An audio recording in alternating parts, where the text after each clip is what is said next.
저희는 계속해서 열왕기상 강해를 이어가고 있습니다. 우리가 다시 한번 복귀해드리면 오늘은 이제 4장이고 다음 주는 5장. 솔로몬의 이야기를 제가 조금은 이제 줄여야 될 이유가 있어서, 왜냐하면 이제 이게 거의 11장 2장까지가 성전 이야기이기 때문에, 만드는 이야기이기 때문에 그 내용들, 그러니까 솔로몬의 성전에 대한 이야기는 한 2주 정도만 진행을 하고 이제 왕에 대한 이야기를 계속 이어가려고 합니다. 오늘은 열왕기상 4장에 솔로몬의 왕국의 조직, 그러니까 지금 1절부터 4절까지 6절까지 읽으신 것처럼 사람의 이름이 등장한다는 것은 어떤 조직, 그러니까 그 정권에서 솔로몬이라는 나라 속에서 그 정권을 잡고 있는 그 조직을 오늘 여러분들과 함께 보려고 합니다. 그래서 솔로몬 왕국의 조직이 오늘 이 시대 속에서 저와 여러분들이 어떤 영적인 의미를 그 안에 내포가 되어 있는지, 그리고 그 솔로몬 왕국의 조직의 모습을 보면서 하나님 나라의 왕국의 조직은 어떠해야 되는지, 자, 이렇게 결론을 내려보도록 하겠습니다. 자, 1절과 2절 말씀을 다시 한번 보여주시죠. 솔로몬 왕국의 조직도가 오늘 본문에 기록되어 있습니다. 우리가 1장에서는 잘 아시는 것처럼 다윗 왕이 늙어 죽게 되었고 솔로몬이 이제 왕이 되는 그런 사건이었습니다. 2장에서는 솔로몬이 그 여러 가지 숙청 작업을 통해서 솔로몬 왕국을 세워가는 그런 모습을 제가 설명을 드렸습니다. 그리고 우리가 3장에서는 우리 지난주에 봤을 때는 하나님 앞에 일천번제를 드리고 하나님 앞에 뭘 요구하죠? 네가 무엇을 원하냐라고 하나님께서 말씀하시니까 듣는 마음을 주옵소서. 그래서 잘 듣는 마음, 그것을 성경은 지혜로 표현하고 있었고, 그 3장에서 여러분 잘 아시는 그 엄마의 친모에 대한 그 재판이 등장하는 것을 볼 수가 있습니다. 그러면서 오늘 4장은 솔로몬 왕국의 조직에 대해서 기록이 되어 있습니다. 그러니까 어떤 사람들이 어떤 일을 했는지 그걸 기록하고 있는데, 1절과 2절을 저하고 교독해 보겠습니다. 솔로몬 왕이 온 이스라엘의 왕이 되었고 그의 신하들은 이러하니라. 사독의 아들 아사리아는 제사장이요. 자, 1절에 이제 왕이 되었고 2절에 보니까 조직도가 쭉 기록이 되어 있는데, 그 조직도에 가장 먼저 누가 기록이 돼요? 제사장이죠. 잘 보세요. 그러면 제사장의 이름이 맨 먼저 기록되었다라는 것은 솔로몬 왕국에서 제일 높은 사람이 누구란 얘기예요? 그런 의미를 포함하고 있습니다. 그러면 자, 여기에서 한 가지 우리가 비교하고 넘어가려고 하는데요. 그러면 솔로몬의 아버지가 누구였죠? 다윗. 그럼 다윗 때는 어떤 모습이었는가? 그 조직도가 어떤 모습이었는가? 한번 비교해 보겠습니다. 다윗의 왕국과 솔로몬의 왕국, 사무엘하 8장을 한번 보여주시죠. 자, 다윗의 왕국에서의 1인자는 누구였는가 봤더니 이 사람입니다. 같이 읽어보겠습니다. 시작. 스루야의 아들 요압은 군사령관이 되고 아힐롯의 아들 여호사밧은 사관이 되고. 누가 제일 먼저 나와요? 군사령관이었던 요압이 제일 먼저 등장합니다. 그리고 이 다윗 왕국의 말년에는 또 어떤 사람이 또 등극하는가? 사무엘하 20장을 한번 보여주십시오. 20장 23절. 같이 한번 읽어보겠습니다. 이건 이제 다윗의 통치 말년이에요. 같이 읽어보겠습니다. 시작. 요압은 이스라엘 온 군대의 지휘관이 되고 여호야다의 아들 브나야는 그렛 사람과 블렛 사람의 지휘관이 되고. 네, 다윗 왕국의 초기에도 말기에도 누가 등장해요? 우리가 지난 시간에 배웠던 요압. 근데 요압은 좀 불행하죠. 끝이 안 좋았죠. 누구를 왕으로 세우려고 그랬어요? 솔로몬이 아니라 아도니아를 지지함으로 인해서 결국 처단당하고 말았던 그런 비운의 인물이지만, 요압은 다윗의 통치 초기나 말기나 군대의 지휘관, 군사령관, 우리로 말하면 국방부 장관, 아니 더 이상의 그런 실세 중에 실세가 바로 이 요압이었습니다. 그러면 다윗의 왕국에는 요압이라는 군대 장관이 1인자고, 그러면 솔로몬의 왕국에서는 누구였다고요? 아까? 제사장이죠. 다르죠. 그럼 이걸 우리가 어떻게 이해를 하셔야 되냐면, 다윗의 왕국은 전쟁 시기였기 때문에 어쩔 수 없이 국방부 장관이, 그러니까 그 다윗의 나라가 안정적이었다라는 걸 표현할까요? 전쟁의 시기였다는 걸 표현할까요? 전쟁의 시기였습니다. 그럼 솔로몬이에요. 그렇죠. 우리가 이 조직도를 보면서 1인자가 제사장인 것으로 보아서 이 솔로몬 시대는 솔로몬의 이름의 뜻이 뭐라고요? 샬롬이라고 그랬잖아요. 그러니까 샬롬의 시대, 평안한 시대, 그래서 나라가 안정된 시기였구나라는 것을 우리가 유추해낼 수 있다는 것이죠. 그러면서 7절 한번 보시죠. 자, 근데 그 안정된 나라가 과연 진짜 안정일까? 우리가 생각하는 그런 평안과 안정을 누리는 그런 시대였을까? 이 열왕기상 저자는 은근슬쩍 그 안에 실체, 그 나라의 실체와 어떤 팩트를 그 안에 기록됩니다. 여러분들이 성경이 저만 그런지 모르겠는데 저만 그런 게 아닐 거예요. 수많은 목사님, 많은 역사가들이 이 성경만큼 재밌는 책이 없어요. 우리 목사님은 성경을 재밌게 읽는구나. 그건 진짜 그래요. 근데 여러분들이 성경을 한번 재밌게 읽어보시려면 정독하실 뿐만 아니라 그 문맥과 배경과 그 내용과 특히 문자를 이렇게 정독해서 읽다 보면 어떤 때는 막 이렇게 웃음이 나와요. 야, 히스기야가 이런 애였어? 이런 느낌이 들어요. 우리는 막 믿음의 사람들이고 믿음으로 승리한 줄 알았는데 우리가 새벽에 다니엘서를 보고 왔잖아요. 에스겔 다니엘서를 한번 보세요. 다니엘도요, 또 에스겔도요, 우리가 알고 있을 때는 막 믿음의 승리자처럼 보이고 그 사자굴에서도 막 꿈쩍 안고 믿음으로 승리한 것처럼 보이잖아요. 근데 여러분 성경을 잘 보세요. 그 안에 인간적인 고뇌와 인간적인 슬픔과 얘도 이랬어, 이런 모습이 그대로 드러납니다. 열왕기상 저자는 그 의도와 이 내용을 기록하고 있는 그 목적과 의도를 은근슬쩍 문장과 내용 속에 끼워 넣습니다. 그게 몇 절이냐면 7절이에요. 이 7절 한번 그 의도와 목적이 있는데 한번 같이 읽어보겠습니다. 시작. 솔로몬이 또 온 이스라엘에 12지방 관장을 두매 그 사람들이 왕과 왕실을 위하여 양식을 공급하되 각기 1년에 한 달씩 양식을 공급하였으니. 솔로몬이 조직을 잘 만듭니다. 그리고 전국을 12개로 나누어서 지방 관리들까지 잘 줬어요. 그러니까 조직과 체계가 솔로몬 왕국이 잘 갖춰진 거예요. 그러면 여러분 나라가 부강할 수밖에 없죠. 그리고 이미 다윗 때 전쟁을 잘 치러놨고 솔로몬은 안정을 추구했어요. 조직도 잘 갖춰졌어요. 그러면 정치, 경제, 외교, 국방, 그럼 나라가 강대하다는 것을 우리가 암시하고 알 수 있죠. 나라는 그렇게 강대하고 안정적이고 솔로몬의 말처럼 이름처럼 샬롬이 이루어졌어요. 근데 여러분 여기 7절을 한번 보세요. 이 저자가 은근슬쩍 끼워낸 그 문장이 뭐냐면 결국 이 모든 것들이 누굴 위하여? 누굴 위하여요? 그러면 여러분 생각해 보세요. 이 솔로몬 시대의 안정과 평안은 누구만 누리는 특권이에요? 그거를 이 저자가 은근슬쩍 끼워넣은 거예요. 왕과 소위 말하는 왕과 왕실, 그러니까 지도자급에 있는 사람들은 부족한 것 없이 평안함과 잘 먹고 잘 살았지만 백성들은 어땠다는 얘기예요. 그 내용을 여러분들과 한번 보도록 하겠습니다. 이 솔로몬 시대가 얼마나 잘 살았는가 성경 기자는 이렇게 기록하고 있습니다. 21절부터 한번 보여주시죠. 한번 같이 읽어보겠습니다. 시작. 솔로몬이 그 강에서부터 블레셋 사람의 땅에 이르기까지와 애굽 지경에 미치기까지의 모든 나라를 다스림으로 솔로몬이 사는 동안에 그 나라들이 조공을 바쳐 섬겼더라. 나라가 안정됐다는 것은 국방, 외교, 경제, 정치 이 모든 것을 포함합니다. 근데 이 21절은 주변에 있는 나라들로부터 조공을 바쳤어요? 조공을 받았어요? 주변에 있는 나라들로부터 조공을 받았어요. 이스라엘 나라가 작은 나라거든요. 그런데 역대 솔로몬 왕국만큼 큰 적이 없어요. 저 북쪽까지 원래 단에서부터 브엘세바밖에 되지 않았는데 이 솔로몬 시대의 영토는 그거의 3배, 5배가 넘어요. 그래서 주변에 있는 북쪽에서부터 우리로 말하면 뭐 레바논 이런 나라부터 에돔, 모압 이 주변에 있는 나라들로부터 다 조공을 받는 그런 큰 왕국이 됐습니다. 외교와 국방이 안정된 거예요. 22절 한번 보시죠.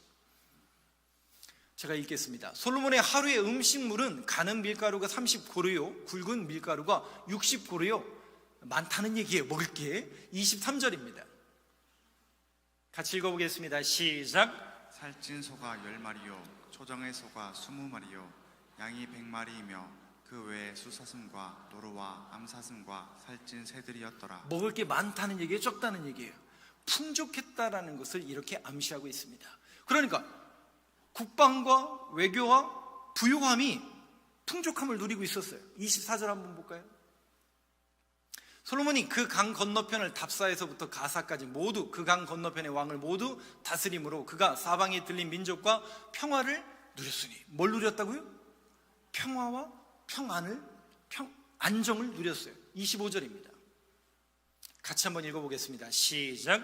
솔로몬이 사는 동안에 유다와 이스라엘이 단에서부터 베엘세바에 이르기까지 각기 포도나무 아래와 무화과 나무 아래에서 평안히 살았더라. 자, 이 24절과 25절을 통해서 유추할 수 있는 내용이 평안히 살았더라. 솔로몬의 이름처럼 이때는 국방, 외교, 경제, 정치가 안정되어서 평안히 살게 되었구나. 근데 문제는 뭐라고요? 이 평안과 이 평화는 하나님이 주시는 평화였습니까? 솔로몬의 나라에서 주는 그 힘으로부터 비롯된 평안이었습니까? 그걸 이 저자는 은근슬쩍 말하고 싶은 거예요. 잘 먹고 잘 살았구나, 그 얘기를 얘기하는 게 아니에요. 여러분들이 성경을 보는 눈이 달라지셔야 돼요. 그냥 잘 먹고 뭐 불평도 없었고 부족함도 없었고 그걸 얘기하고 싶은 게 아니에요. 지금 이 평안은, 그들이 평안히 살았던 이유와 목적은 하나님이 주시는 평안이 아니라 솔로몬 시대의 힘과, 그러면 여러분 생각해 보세요. 이게 다른 나라랑 다를 게 뭐가 달라요? 그렇죠? 힘이 있고 능력이 있고 강성한 그 힘에 의한 평화. 어느 정도 힘이 셌는가? 26절 한번 보시죠. 같이 한번 읽어보겠습니다. 시작. 솔로몬의 병거의 말 외양간이 4만이요 마병이 12,000명이며. 마병이, 그 다음에 외양간의 병거와 말, 이 당시의 병거는 지금의 전차를 말합니다. 어마어마한 숫자의 병거와 말, 군세가 있었어요. 그러니 나라가 국방적으로 안정될 수밖에 없었죠. 27절 보여주시죠. 그 지방 관장들은 각각 자기의 맡은 달에 솔로몬 왕의 상에 참여하는 모든 자를 위하여 먹을 것을 공급하여 부족함이 없게 하였으며. 그러니까 솔로몬이라는 나라의 그 안정과 기틀이 다윗 때로부터 오는, 다윗의 전쟁의 시기가 끝나고 솔로몬이 정치와 경제와 외교와 국방에 있어서 안정을 이루니까 주는 평화였지, 그 힘에 의한 평화였지, 그것이 하나님이 주는 평화가 아니라는 것을 은근슬쩍 이 저자는 말하고 싶은 거예요. 그래서 우리 신앙인들은 성경을 볼 때 눈을 가지셔야 되는데, 영적으로 판단할 수 있는 눈을 가지셔야 돼요. 지금 이거는 참된 평화가 아니라는 거예요. 우리는 어떤 겉으로 드러나는 평화와 안정을 저도 원하고 여러분도 원하죠. 근데 여러분, 성경은 뭘 얘기하냐면 그게 아니라는 거예요. 거기에 속지 말라는 거예요. 왜 그런 줄 아세요? 마병과 군대와 여자와 은금에 의한 평화는, 그 안정은 절대 안정이 될 수 없다는 것을 이미 신명기를 통해서 말씀하셨어요. 신명기 17장, 지난주에도 말씀드렸는데 오늘은 그 구절을 읽을게요. 같이 14절부터 17절까지 읽을 텐데, 이 내용이 뭐냐면, 이미 지금 솔로몬은 약 BC 970년경 인물이거든요. 왕이 오를 때가 BC 970년경이거든요. 그거보다 약 500년 전, 500년이 더 되죠. 1445년에 출애굽을 해서 1410년에 가나안 땅에 들어왔죠. 그러면 가나안 땅에 들어오기 전, 지금 이 솔로몬이 왕이 되기 약 500년 전에 이미 신명기, 모세를 통해서 하나님이 가나안 땅에 들어가는 이스라엘 백성들에게 이런 메시지를 주십니다. 무슨 메시지냐면, 분명히 너희들이 저 안에 들어가면 이스라엘 백성들이 왕을 요구할 것이다. 근데 그 왕을 백성들이 요구하면 들어줘라. 근데 왕의 귀에 들려줘라. 금해야 될 것을, 또 해야 될 것과 하지 말아야 될 것을 알려주세요. 그러면 왕이 하지 말아야 될 게 무엇인가? 14절을 제가 먼저 읽겠습니다. 17절까지 저하고 교독할게요. 내가 내 하나님 여호와께서 내게 주신 땅에 이르러 그 땅을 차지하고 거주할 때에 만일 우리도 우리 주위의 모든 민족들 같이 우리 위에 왕을 세워야겠다는 생각이 나거든. 반드시 내 하나님 여호와께서 택하신 자를 내 위에 왕으로 세울 것이며, 내 위에 왕을 세우려면 내 형제 중에서 한 사람을 할 것이요 내 형제 아닌 타국인을 내 위에 세우지 말 것이다. 그래서 이 구절 때문에 15절 때문에 이스라엘은 역대 이방인이 왕이 될 수가 없어요. 이 구절에 아예 명시를 했기 때문에. 그래서 다윗의 후손들만 왕을 할 수가 있는 겁니다. 왕을 요구하면 세우라고 했어요? 세우지 말라고 그랬어요? 세우라고 했어요. 근데 16절 한번 보시죠. 그는 병마를 많이 두지 말 것이요 병마를 많이 얻으려고 그 백성을 애굽으로 들어가게 하지 말 것이니 이는 여호와께서 너에게 이르시기를 너희가 그 이후에는 그 길로 다시 돌아가지 말 것이라 하셨음이며 그에게 아내를 많이 두어 그의 마음이 미혹되게 하지 말 것이며 자기를 위하여 은금을 많이 쌓지 말 것이니라. 세 가지를 금했죠. 그 세 가지가 뭐예요? 병마를 많이 두지 말 것, 은금을 많이 쌓지 말 것. 항상 그게 문제죠. 근데 제가 지난 시니어 목장 예배 때도 말씀드린 것처럼 이건 단순히 이 당시에 이스라엘 백성들의만의 문제일까요? 오늘날에도 똑같이 영적인 리더들에게도 요구되는 내용일까요? 목사님들이 무너지는 거 보면 요 세 가지예요. 아닌가요? 우리 이제 여기 목사님들도 계신데 영적인 리더들도 똑같아요. 교육자들도 똑같아요. 병거, 은금, 여자. 요 세 문제 때문에 거의 실족하고 거의 시험 들고 거의 무너지더라고요. 그러면서 이 세 가지를 금했는데 솔로몬은 이 세 가지를 다 가졌죠. 그리고 그것 때문에 부요함이라는 것을 얻게 되었어요. 그러면서 신명기에는 이 세 가지를 금하고 이 왕에게 해야 될 것을 얘기해요. 그게 뭐냐면 왕의 귀와 잠자리 곁에 늘 뭘 가까이 두게 하라고요? 말씀을 가까이 두게 하라. 계속 말씀을 들려주고 하나님의 말씀에 청종할 수 있는 그 귀와 그 심령이 열려질 수 있는 그 마음을 하나님께서 계속 주라고 했어요. 근데 여러분 보세요. 병거, 은금, 여자들이 결국 그 하나님의 말씀에서부터 떠나게 하는 요인과 원인이 전부 이 세 가지. 결국 우리 성도들이, 목사님들이 타락하는 이유도 결국 이 세 가지. 근데 성경은 이미 얘기하고 있어요. 그것을 오히려 멀리하고 하나님의 말씀을 가까이 하라. 사랑하는 성도 여러분, 이 말씀에 순종할 수 있는 저와 여러분 되길 간절히 소망합니다. 이럴 때는 아멘을 하셔야 되는 거예요. 제가 요구를 안 하지만 그게 맞는 거예요. 그게 성경의 진리예요. 하나님의 말씀을 가까이 하고 하나님의 말씀이 정말 그러한가를 늘 상고하고 묵상하고, 그래도 끊임없이 세상은 우리를 향해서 요구해요. 더 가져라, 높아져라. 야, 그걸로 되겠냐? 무슨 교회가 능력이 있냐? 목사가 무슨, 지금이 어느 시대인데 과학이 문명이 이런 창조로 무슨 얘기를 하고. 근데 여러분, 그러면 그럴수록 세상이 그렇게 기세등등하여 나오면 나올 수 있도록 우리는 똑같이 은금, 병거, 여자, 세상에서 권세를 누리고 세상에서 가치관을 갖고 있는 그걸로 같이 맞서 싸우려면 돼요, 안 돼요? 되지 않는다니까요. 그래서 교회가 교회답고 예배가 예배답다라는 건 뭐냐면 그들과 가치관이 다른 거예요. 그들은 병거, 은금, 여자, 죄송해요, 자꾸 여자 얘기를 많이 해서 성경이 그렇게 되어 있으니까. 그러니까 세상적인 가치관으로, 야, 교회가 이거 있냐? 저것도 있냐? 이것도 할 수 있냐? 저것도 할 수 있냐? 그들은 세상적인 가치관을 들이대면서 이렇게 얘기를 해요. 근데 우리가 볼 때 보면 우리 애가 가진 게 있어요, 없어요? 별로 없잖아요. 가진 것도 별로 없고 돈도 별로 없는 것 같고 여자도 저희 아내밖에 없고 그렇잖아요. 별로 없잖아요. 그러니까 주눅 들고 그런가? 할 말도 없고 고개만 숙여지고 자존감은 막 땅에 떨어지고. 그럴 필요가 없다라는 걸 제가 말씀드리는 거예요. 왜냐? 우리는 그들과 가치관이 다르거든요. 그들은 자꾸 그걸 가지고 얘기해요. 가진 걸 얘기하고 자기가 누리고 있는 걸 얘기를 해요.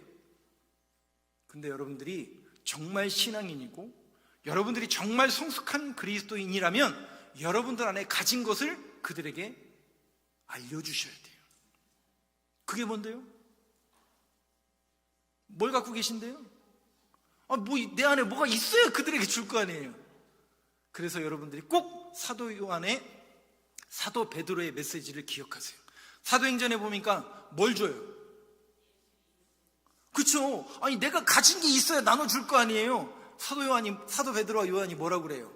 내게 있는 것을 내게 주노니, 그 내게 있어야죠. 뭐가? 은과 금은 내게 없거니와. 너희들이 말하는 은과 금은 내게 없지만 내게 있는 것을 내게 주노니 나사렛 예수의 이름으로 일어나 걸어라. 예수 그리스도의 복음을 전하는 저와 여러분 되길 간절히 소망합니다. 근데 여러분, 세상 사람들이 그러면 뭐라고 하는 줄 아세요?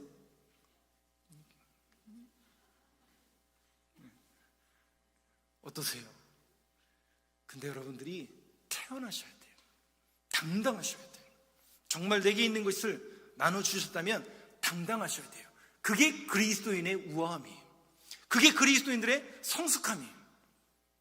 사랑하는 성도 여러분들의 마음속에 그 믿음의 고백이 날마다 있게 되길 간절히 소망합니다. 그렇게 여러분들이 그걸 전하잖아요. 처음에는 사람들이 이렇게 하다가 그런 길을 계속 제시하면 정말 그런가? 그러다가 어느 순간부터 뭔가 죄는 있는데 제가 믿는 신이 도대체 뭐길래 궁금해지기 시작해요. 그리고 결국 그 사람들이 여러분들에게 달려오게 될 겁니다. 제가 여러 차례 제 얘기를 했기 때문에 더 이상 말씀을 안 드릴게요. 명절이 또 다가오잖아요.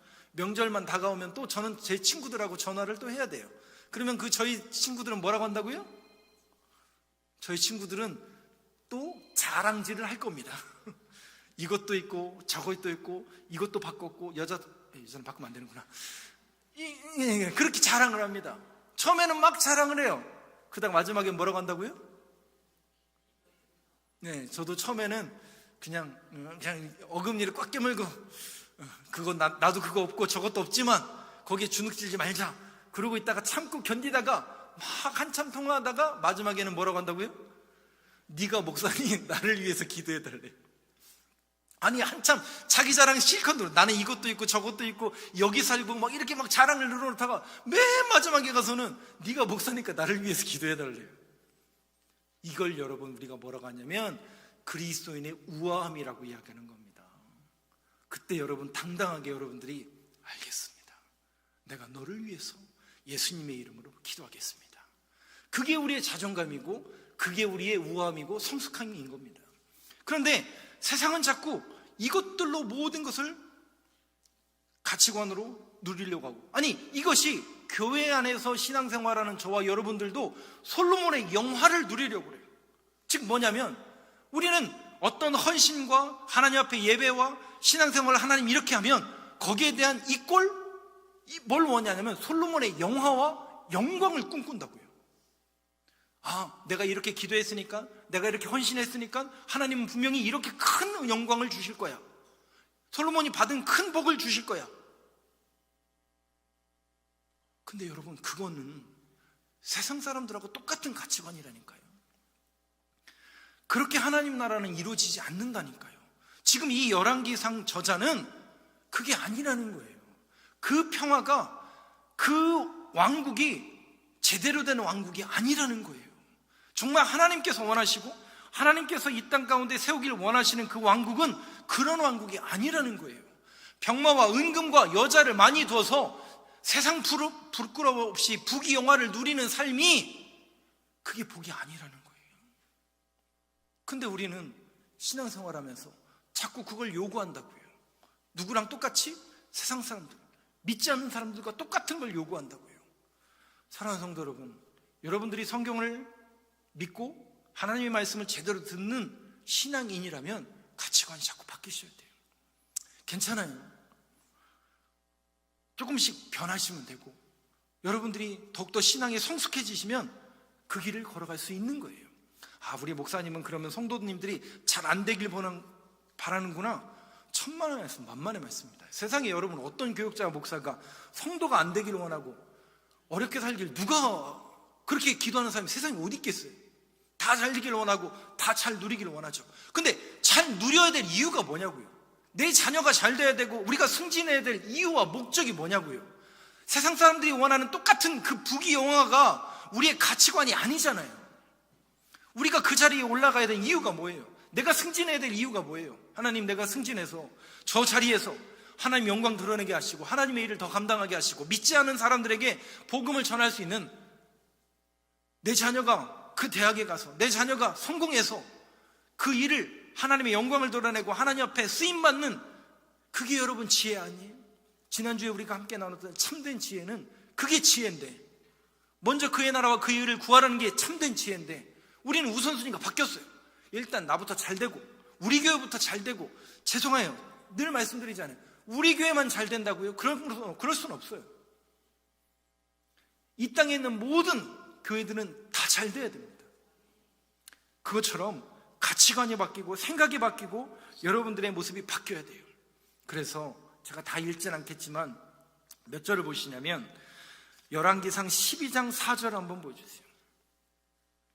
솔로몬 때 아까 우리가 봤더니 평화를 누리고 솔로몬 때 안정을 누렸다라고 이야기하지만, 죄송해요, 아까 본 7절에 있는 말씀처럼 왕과 왕 근처에 있었던 사람들만 평화를 누렸던 거예요. 열왕기상 12장 4절 없어요? 저 위에서? 그러면 10절 한번 보죠. 12장 10절. 12장 10절과 10절은 무슨 얘기냐면, 이 왕과 왕실만 잘 먹고 잘 사는 그 구조 속에서 백성들의 삶은 어땠느냐. 수많은 백성들은, 죄송해요, 노역의 현장에 다 던져져 있어요. 나중에 이제 열왕기상을 보겠지만 성전을 치워요. 몇 년 동안 짓는 줄 아세요? 장장 7년 동안 치워요. 근데 성전 공사로 끝나는 게 아니에요. 우리는 솔로몬서에 보면 솔로몬이 성전을 지었구나, 거기에 만족하고 성전 지었으니까 잘했다, 여기만 초점을 맞추는데 아니에요. 성경을 잘 보세요. 7년 동안 지었어요. 그런데 그 다음에 이어서 뭔지 아세요? 솔로몬이 왕궁을 위해서는 몇 년? 13년이에요. 이 열왕기사 저자의 모습은 솔로몬이 성전 지어서 영광을 올린다 이 얘기를 하고 싶은 게 아니에요. 솔로몬의 업적을 얘기하고 싶은 게 아니라 솔로몬 때 얼마나 백성들이 살기 어려웠는지를 기록하고 있는 거예요. 그래서 12장 4절 띄웠는데 같이 한번 읽어보겠습니다. 시작. 왕의 아버지가 우리의 멍에를 무겁게 하였으나 왕은 이제 왕의 아버지가 우리에게 시킨 고역과 매운 무거운 멍에를 가볍게 하소서. 그리하시면 우리가 왕을 섬기겠나이다. 이게 무슨 얘기냐면, 솔로몬이 죽고 나서 그의 아들이 르호보암이에요. 근데 르호보암이 왕이 즉위를 했는데 백성들의 삶이 가벼웠다고요, 무거웠다고요? 그 얘기를 하는 거예요. 왕의 아버지가 솔로몬이거든요. 솔로몬이 우리에게 멍에를 무겁게 하였으니, 여러분 보세요. 그 평화와 안정이 누군가는 누리는데 그 누림이 무엇에 의해서 동기가 되고 원인이 되냐면 힘과 권세와 능력이에요. 세상에서 말하는 병거, 은금, 여자, 그 가치관이에요. 근데 그거는 소수만이 누려요. 여러분, 하나님 나라는 소수만이 누리는 나라가 하나님 나라입니까? 아니죠. 모든 보편적인 인류가 누려야 될 하나님 나라는, 여호와 샬롬은 소수만이 누리는 것이 아니라, 세상적인 가치관으로 만들어지는 것이 아니라, 그러면 하나님 나라는 어떻게 만들어지고, 그럼 어떤 가치관을 가지고 우리는 살아가야 될 것인가? 결론입니다. 예수님이 하신 말씀이 있죠. 예수님이 이 땅에 오신 이유와 목적이 그 이유이기도 합니다. 그래서 마가복음에 보면 마가복음의 결정판이죠. 예수님이 이 땅에 오신 이유. 같이 한번 읽어보겠습니다. 시작. 인자가 온 것은 섬김을 받으려 함이 아니라 도리어 섬기려 하고 자기 목숨을 많은 사람의 대속물로 주려 함이니라. 전혀 다르죠. 솔로몬의 나라랑 전혀 다르죠. 누군가는 희생하고, 누군가는 섬기고, 누군가는 포기함으로 누군가가 나음을 입는 나라예요. 그래서 하나님의 나라는 희생과 포기와 가난과 고난을 통해서 누군가는 부요함을 누리게 되는 겁니다. 섬김, 희생, 이것이 교회의 정체성이고 이것이 성도의 정체성이 되어야 합니다. 근데 우리는 예수님이 믿어요? 교회 왜 다니세요? 어떤 부요함을 누리기를 원하고 더 잘 되기를 원하고, 괜찮습니다. 그렇게 오셔도 괜찮아요.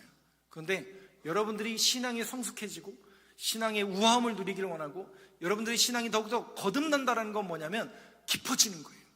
그 신앙의 깊이가 깊어지는 거예요.